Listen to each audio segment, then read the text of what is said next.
Hello दोस्तों, जैसा कि आप लोगों को मैंने बताया था कि आज से हम लोग जो है आधुनिक भारत का अपना लेक्चर शुरू करेंगे। उसी श्रृंखला में आज हम आपकी पहली क्लास शुरू करने जा रहे हैं आधुनिक भारत के इतिहास से, और उसमें आज हम एक पूरा बैकग्राउंड आपका बनाएंगे कि किस तरह से आधुनिक भारत की शुरुआत कैसे हुई, क्या हुआ और इसको कैसे समझें हम। तो आधुनिक भारत को अगर आपको समझना है तो सबसे पहले आप देखोगे कि मुगलों के समय भारत की स्थिति क्या थी, या जो मुगल राजवंश है औरंगजेब की मृत्यु के बाद 1707 में जब औरंगजेब की मृत्यु हो गई तब क्या हुआ। तो सबसे पहले आप देखोगे कि आधुनिक भारत की जो हम शुरुआत करने जा रहे हैं मुगल साम्राज्य के पतन से। मुगल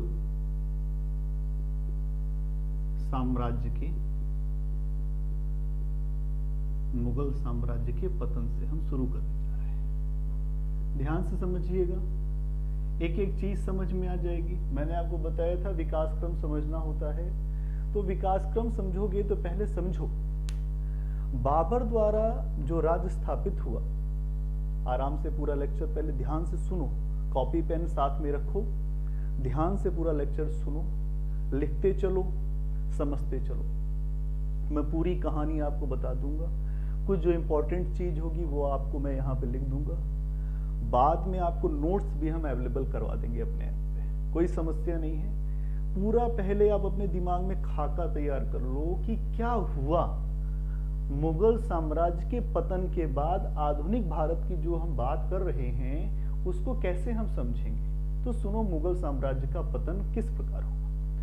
बाबर द्वारा आप जानते हो कि 1526 में राज्य स्थापित किया गया भारत में, और 1526 से वो राज्य अनवरत चलता रहा। बीच में हुमायूं के काल को थोड़ा छोड़ दें आप तो 1540 के बाद हुमायूं फिर जो है भारत में धीरे धीरे उसकी स्थितियां खराब होती चली गई।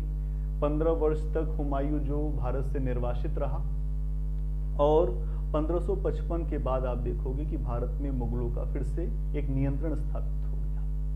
ये नियंत्रण चलता रहा, और ये नियंत्रण 1707, मतलब आप समझो कि मुगल जो राज्य की स्थापना हुई 1526, और 1526 से 1707 तक आप देखोगे कि एक मजबूत मुगल साम्राज्य जो है आपको दिखाई देगा। ठीक है, और 1707 के बाद ऐसा क्या होने लगा कि मुगलों का पतन शुरू हो गया। देखो 1707 में औरंगजेब की मृत्यु हो गई। किसकी मृत्यु हो गई?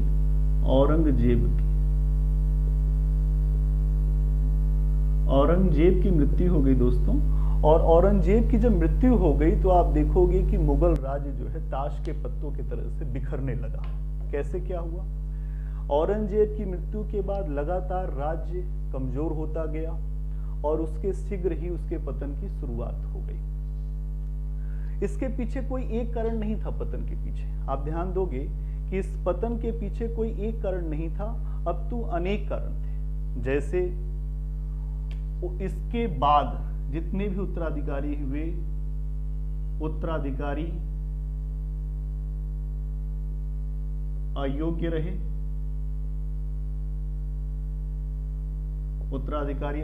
पहली चीज तो ये है। दूसरी चीज ये देखोगे कि दरबार में गुटबाजी हो रही थी। दरबार में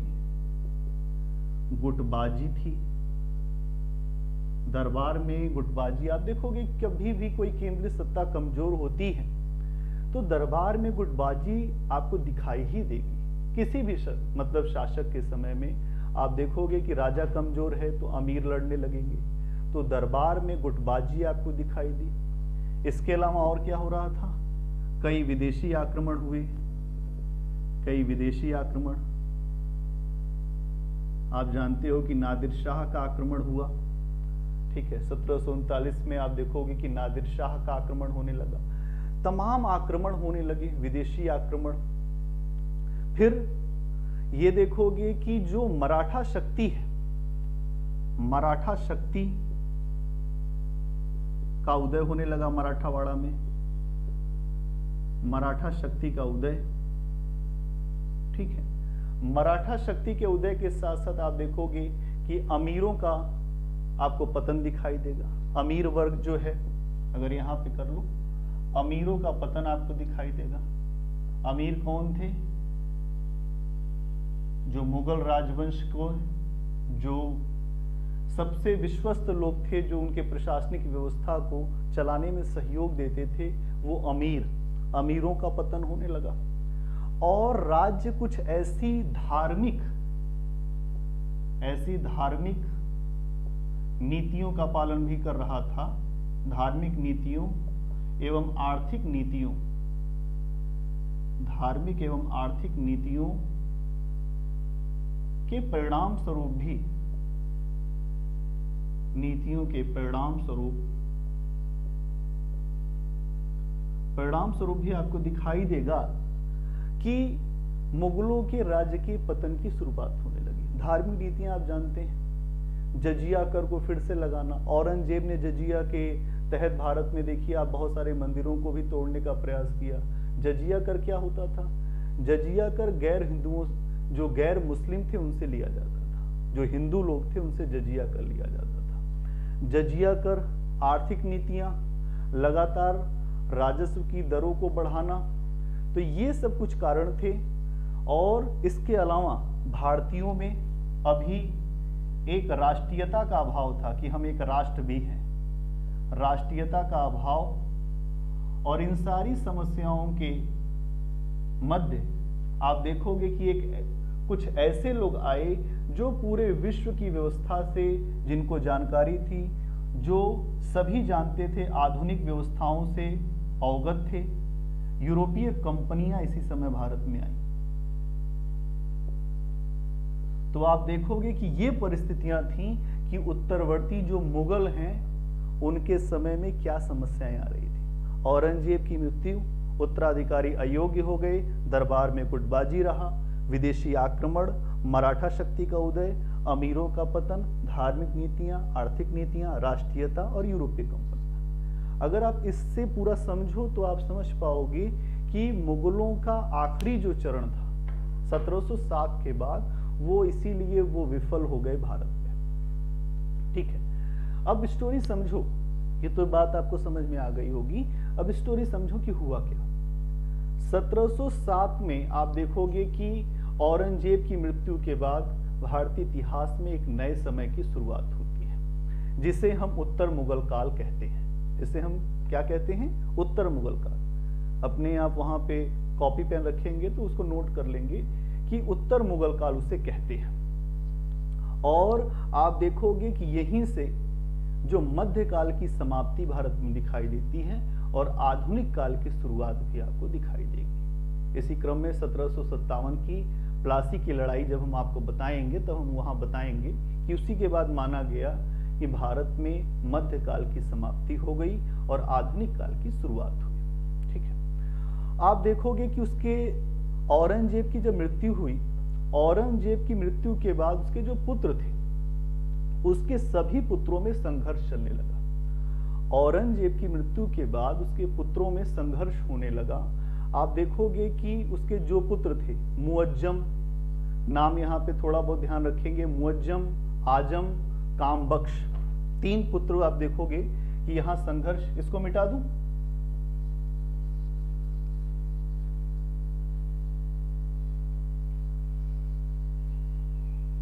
आप देखोगे कि औरंगजेब की जब मृत्यु हो गई तो उसके 3 पुत्र, मुअज्जम, कामबख्श,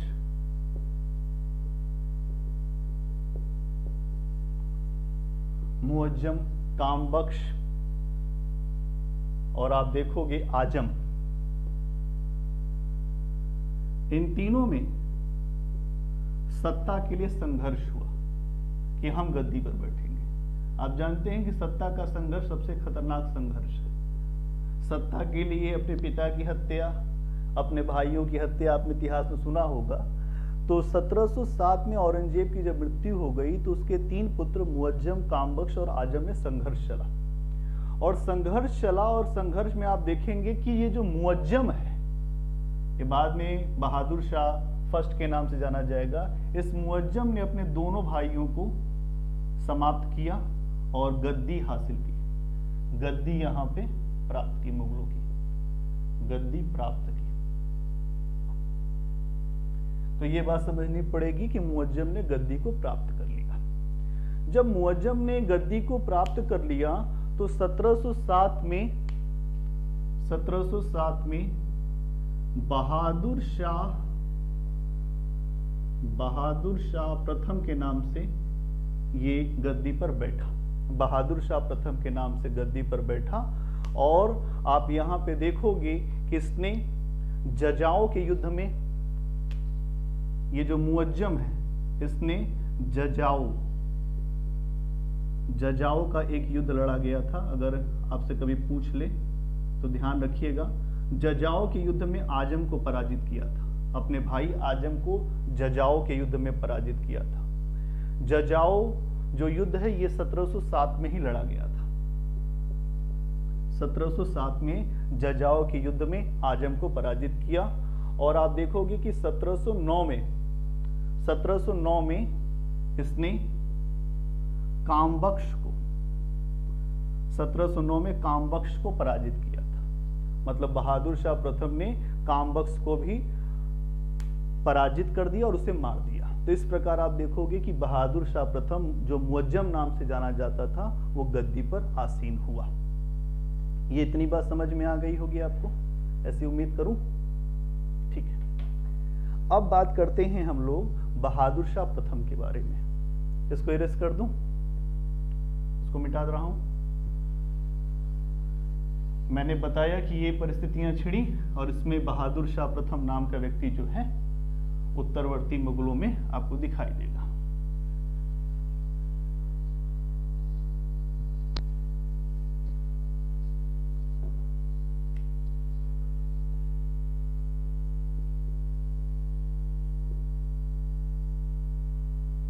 उत्तरवर्ती मुगल, ठीक है। और इसमें अब बात कर रहे हैं हम बहादुर शाह फर्स्ट। बहादुर शाह फर्स्ट की बात मैं करने जा रहा हूं। देखो, सबसे बड़ी चीज ये है कि जब बहादुर शाह प्रथम गद्दी पर आया तो उसके सामने समस्याएं क्या थी, ये चीज आपको समझनी पड़ेगी। कोई भी शासक जब कहीं आता है तो पहली चीज तो उसके सामने आती है कि समस्या क्या है। तो बहादुर शाह प्रथम जब गद्दी पर आया तो उसके अपने दरबार में अनेक गुट कार्य कर रहे थे, अनेक गुट। तो इसके समय की क्या समस्याएं थी? पहली समस्या तो ये थी कि दरबार में अनेक गुट कार्य कर रहे थे, दरबार में अनेक गुट कार्य कर रहे थे। उन गुटों को एक तो संतुष्ट भी करना था और अपने साथ भी लेके चलना था। तो आप देखोगे कि यहां आपको समझना पड़ेगा कि इसने क्या किया। सबसे पहले आप देखोगे तो बहादुर शाह प्रथम ने औरंगजेब के समय में जो हिंदुओं के साथ खराब व्यवहार हो रहा था उस नीति को बदलने का प्रयास किया। कि औरंगजेब के समय में जो बहुसंख्यक आबादी हिंदुओं की थी भारत में, आप जानते हैं, उस नीति को बहादुर शाह प्रथम ने चेंज करने का प्रयास किया। और इसी के तहत उसने हिंदू अधिकारियों और राजाओं के प्रति क्या किया? हिंदू अधिकारियों प्लस राजाओं के प्रति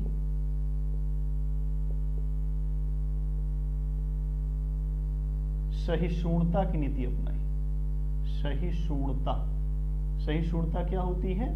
मतलब सबके साथ समानता का व्यवहार, एक धार्मिक अप्रोच से अलग, सबको बराबरी के आधार पर समझना, जो औरंगजेब के समय में आपको दिखाई देगा कि जो चीज नहीं दिख रही थी। तो पहला काम इसने ये किया कि अपने दरबार के हिंदू अमीरों, हिंदू अधिकारियों और राजाओं के प्रति सहिष्णुता की नीति अपनाई।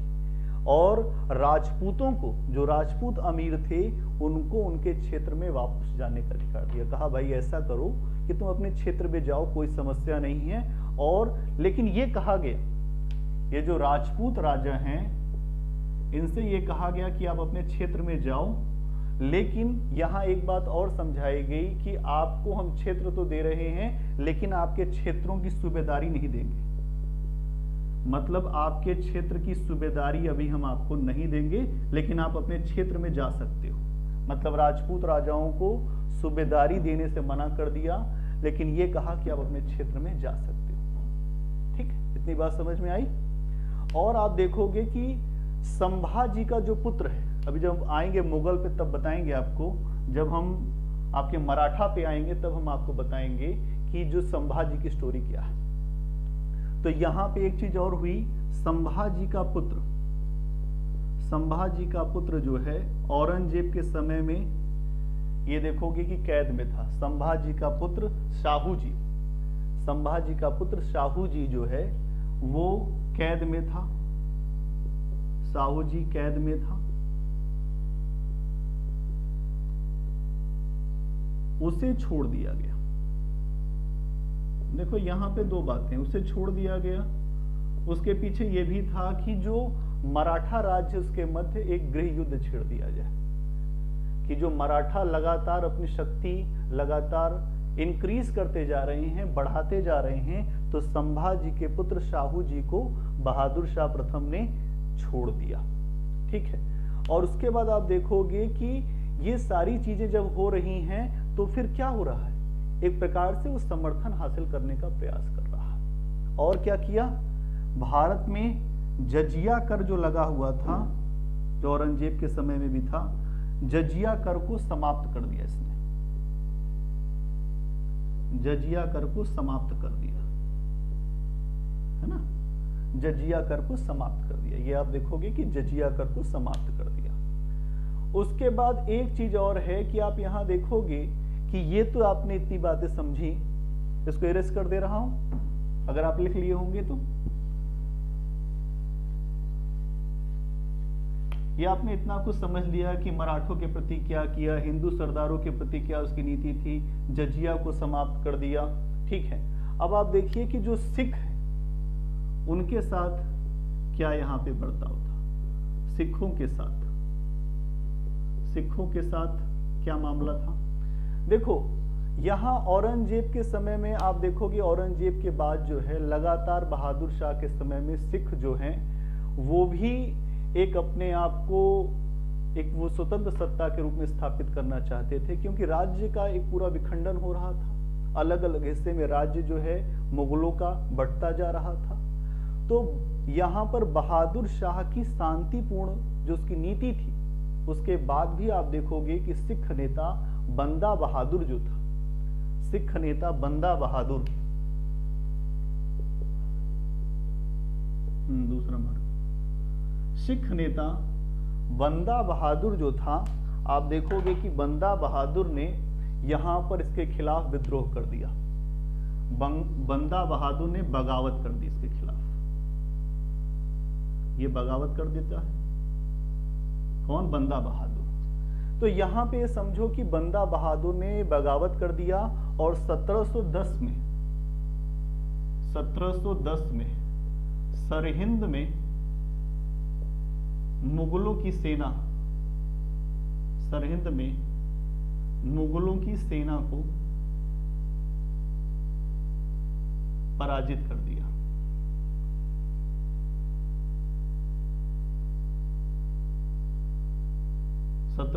में मुगलों की सेना को पराजित कर दिया।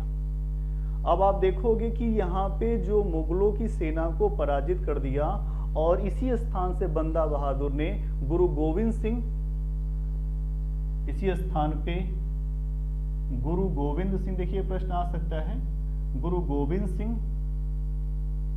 और गुरु नानक देव, गुरु नानक देव, गुरु नानक देव जी के सिक्के चलवाए थे। जब इसने सरहिंद की विजय किया तो इन दोनों लोग के नाम से सिक्के चलवाए। आप जानते हैं जब भी कोई विजय करता है तो उसको उसकी याददाश्त बनाए रखने के लिए सिक्के चलवाना, अभिलेख लिखवाना, ये सब चीजें होती थी। ठीक है, और आगे चल के आप देखोगे इसके बाद जो है बंदा बहादुर को लौहगढ़ में पराजित कर दिया गया मुगलों सेना द्वारा। लौहगढ़ में पराजित कर दिया गया मुगल सेना द्वारा।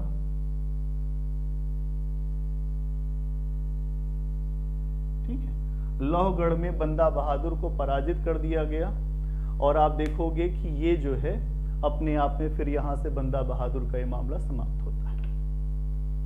ठीक है, देखो एक चीज और आपको समझना पड़ेगा कि बहादुर शाह प्रथम के समय में एक घटना और घटी। किसके समय में? डच प्रतिनिधि मंडल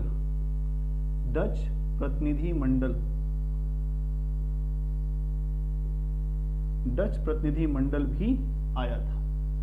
बहादुर शाह प्रथम के समय में डच प्रतिनिधि मंडल आया था और ये जो डच प्रतिनिधि मंडल था ये सुवा कैटलर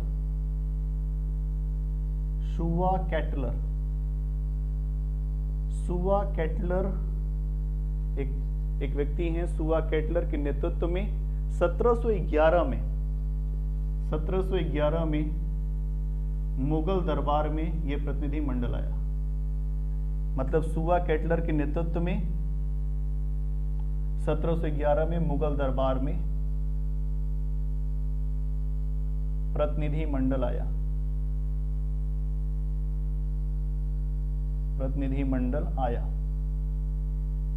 ठीक है, तो 1711 में मुगल दरबार में प्रतिनिधि मंडल आया। इस प्रतिनिधि मंडल के स्वागत में आप देखोगे तो यहां पे ये जो प्रतिनिधि मंडल आया इसका स्वागत किया एक पुर्तगाली महिला ने। ये प्रश्न सारे पूछे जा चुके हैं। पुर्तगाली महिला, इनका नाम था जूलियाना। ठीक है, पुर्तगाली महिला जो है जूलियाना ने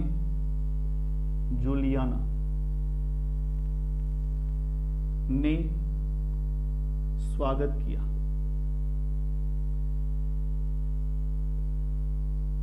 जूलियाना ने स्वागत किया।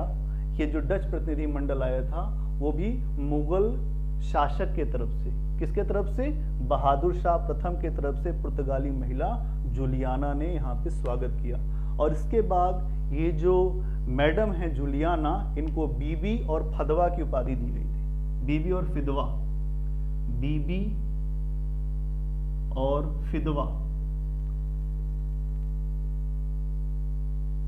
फिदवा की उपाधि दी गई थी। कितनी बात समझ में आई आप? तो ये बात आपको समझना पड़ेगा, बीबी और फिदवा की उपाधि यहां पे दी गई। ठीक है, तो क्या बहादुर शाह प्रथम को आप अच्छी तरह से समझ पाए? बताइए, आगे बढ़े। तो ये बहादुर शाह प्रथम के बारे में यही महत्वपूर्ण घटना है। देखिए, ध्यान से पहले आप चीजों को सुनते जाएंगे, पूरी कहानी आपके दिमाग में बैठ जाएगी और जब कहानी बैठ जाएगी तो कोई समस्या ही नहीं। ठीक, तो ये एक यहां से प्रश्न बनने की संभावना थी। आपने देखा कि बंदा बहादुर ने सरहिंद पर अधिकार किया और सरहिंद पर अधिकार करने के बाद आप देखोगे कि ये जो है सरहिंद पर अधिकार कर लेता है। फिर इसने गुरु गोविंद सिंह और गुरु नानक देव जी के उस पे सिक्के चलवाए, है ना। सरहिंद की विजय, ये जो सरहिंद की विजय आप यहाँ पे देख लो, ये 1710 में सरहिंद की विजय करता है और सरहिंद की विजय के बाद गुरु गोविंद सिंह और गुरु नानक देव जी के नाम पे सिक्के चलवाता है। आगे चल के जो मुगलों ने इसको लौहगढ़ में पराजित कर दिया और उसके बाद क्या अगली घटना क्या घटती है? बहादुर शाह के समय में डच प्रतिनिधि मंडल आता है सुवा कैटलर के नेतृत्व में, जो मुगल दरबार में 1711 में पहुंचता है। और यहाँ पर इस जो प्रतिनिधि मंडल को जो लीड करती हैं या जो एक प्रकार से इससे इंट्रोड्यूस कराती हैं, उनका नाम है जूलियाना, जो एक पुर्तगाली महिला थी, जिनको आगे चलकर बीबी और फिदवा की उपाधि दी गई थी। ठीक है, ये इतनी बातें मुझे लगता है, उम्मीद करूं समझ में आ गया होगा। आगे बढ़ते हैं।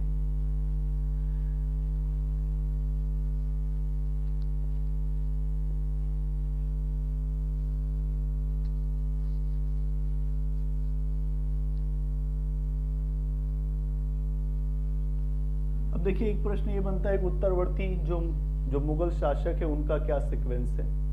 तो सबसे पहले आप देख लो कि शासकों का सीक्वेंस क्या है।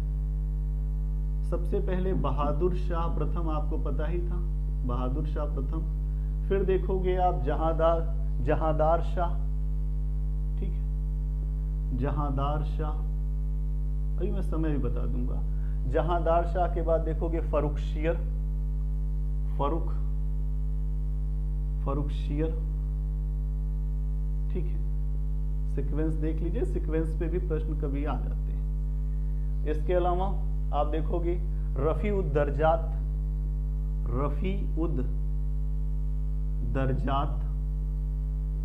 रफी-उद-दरजात नंबर 5। नंबर 5 पे देखोगे रफी-उद-दौला,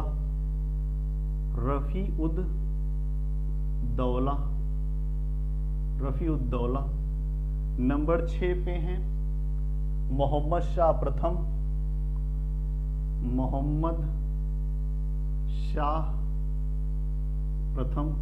मोहम्मद शाह प्रथम, ठीक है। फिर अहमद शाह,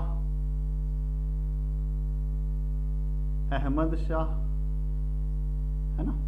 फिर अहमद शाह के बाद आप देखोगे आलमगीर द्वितीय, इधर मैं लिख दे रहा हूं 8 नंबर में,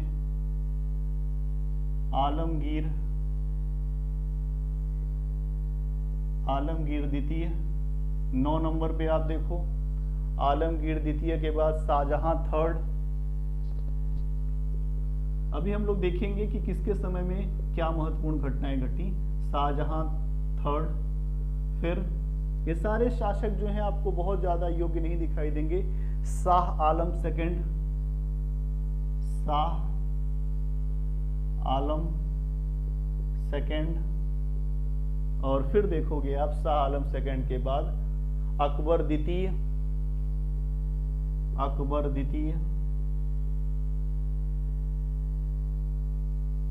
और उसके बाद आप देखोगे बहादुर शाह द्वितीय, ठीक है। ये सीक्वेंस है, कभी प्रश्न यहां से पूछा जा सकता है। तो आप देखोगे कि बहादुर शाह द्वितीय का समय देखोगे 1837 से 1857, 1837 से 1857 का काल जो है बहादुर शाह द्वितीय का है, ठीक है। और आप देखोगे कि अकबर द्वितीय का समय 1806 से 1837 का काल है अकबर द्वितीय का। और अकबर द्वितीय के काल को अगर आप समझ लो तो आप देखोगे कि शाह आलम का समय जो है 1759 से 1806, शाह आलम सेकंड 1759 से 1806। अब इस टाइम फ्रेम को याद रखना कि समय क्या घटनाएं हुई हैं। तो 1757 की जो लड़ाई है आप देखोगे यहां हो चुकी है। 1759 के बाद जो आपकी लड़ाई कौन सी होती है, बक्सर की। तो ये देखो शाह आलम सेकंड का समय है, तो बक्सर की लड़ाई यहीं पे आपको दिखाई देगी, ठीक है। तो आपने शाह आलम सेकंड को देख लिया। फिर आप देखिए शाहजहां थर्ड का जो समय है 1759 से 1760 का समय शाहजहां थर्ड का है। अब आलमगीर सेकंड, अब इसका समय देखोगे 1754 से, देखो ये समय अगर आपको याद न भी रहे तो कोई दिक्कत नहीं है, लेकिन एक मैं थोड़ा सा आपको बता रहा हूं, थोड़ा सा प्री परीक्षा भी आपको देनी है, तो थोड़ा सा समय का एक आपको ध्यान रहना चाहिए, ठीक है। तो आलमगीर सेकंड हो गया। फिर अहमद शाह 1748 से 1754 का समय इसका है।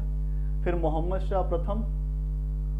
शाह प्रथम का समय देखोगे 1719 से 1748 का समय मोहम्मद शाह का है। और ये जो रफी-उद-दरजात है और रफी-उद-दौला, ये दोनों 1700 आपको दिखाई देंगे, 1719 में दोनों है, 1719 में दोनों का शासनकाल था। और ये थोड़े थोड़े महीनों में यहाँ पे आप देखोगे कि 1719 में ही इनका समय था, ठीक है। फर्रुखशियर के समय को देखो 1713 से 1719, 1713 से 1719 फर्रुखशियर का समय, और जहांदार का जो समय आपको दिखाई देगा 1712 से 1713, 1712 से 13, और फिर आ गया आपका 1707 से आप देखो 1712 तक का समय किसका होगा, ये समय होगा बहादुर शाह प्रथम का। एक क्वेश्चन यहां से आपका आ सकता है कि जिस तरह से आप यहां पे देख लें, अब यहां पे ध्यान रखना है कि इस टाइम फ्रेम में किस समय क्या क्या हुआ। तो अभी मैंने आपको पहले बताया कि बहादुर शाह प्रथम के समय में क्या क्या हुआ। सरहिंद की विजय करता है, आपने देखा बंदा बहादुर, इसके अलावा जो साहू जी का पुत्र है उसको छोड़ा गया, ठीक है। यहाँ पे जो आप देख रहे हो कि एक प्रकार से अलग अलग टाइम फ्रेम में अलग अलग चीजें यहाँ पे घटित हुई हैं, तो उसको समझने के लिए हमने पूरा सीक्वेंस आपको बता दिया। तो सीक्वेंस समझ लीजिए, इसको कैसे यहाँ पे देखना है, ठीक है। आगे बढ़ें।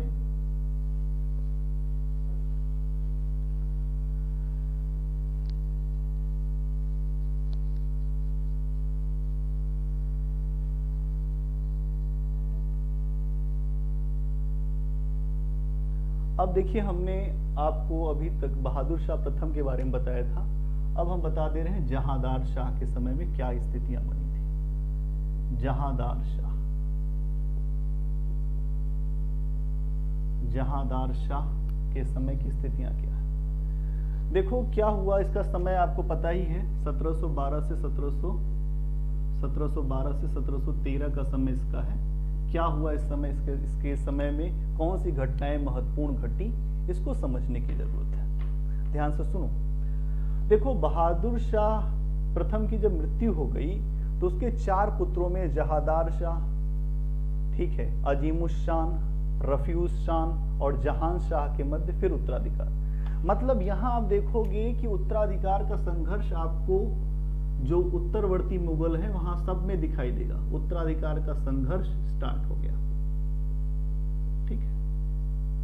उत्तराधिकार का संघर्ष शुरू हुआ, ठीक है। उत्तराधिकार के संघर्ष के बाद आप देखोगे कि ईरानी गुट की सहायता से, ईरानी गुट की सहायता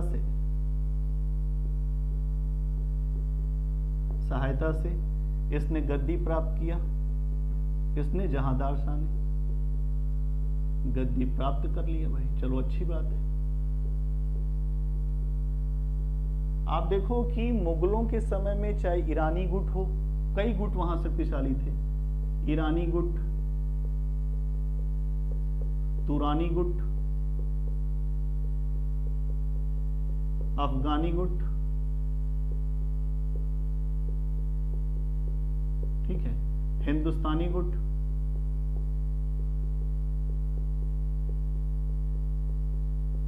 कई गुट आपको दिखाई देंगे। तो यहां पे ईरानी गुट ने सहायता किया जहांदार शाह की, और वो गद्दी पर आ गया और उसने अपने तीनों भाइयों की हत्या कर दी, जो अजीमुशान, ठीक है, इसके अलावा जो रफीउशान है और जहान शाह, तीनों की हत्या की, अपने तीनों भाइयों की। रफीउशान, ठीक है, जहान शाह, रफीउशान की हत्या की, जहान शाह की हत्या की। इसके अलावा देखोगे अजीमुशान की हत्या की, अजीमुशान। इन तीनों की हत्या करके ये गद्दी पर बैठा ईरानी गुट की सहायता से, ठीक है। अब गद्दी पर तो बैठ गया, और आप देखोगे कि इसके बाद इसने जो है जुल्फिकार खां को, जो ईरानी गुट का बहुत ज्यादा शक्तिशाली नेता था, जुल्फिकार खां को अपना वजीर बना लिया, क्योंकि ईरानी गुट के सहयोग से गद्दी पर आया था। तो जुल्फिकार खां को वजीर बनाया। आप जानते हैं कि अगर कोई आपकी मदद करेगा तो आप भी उसको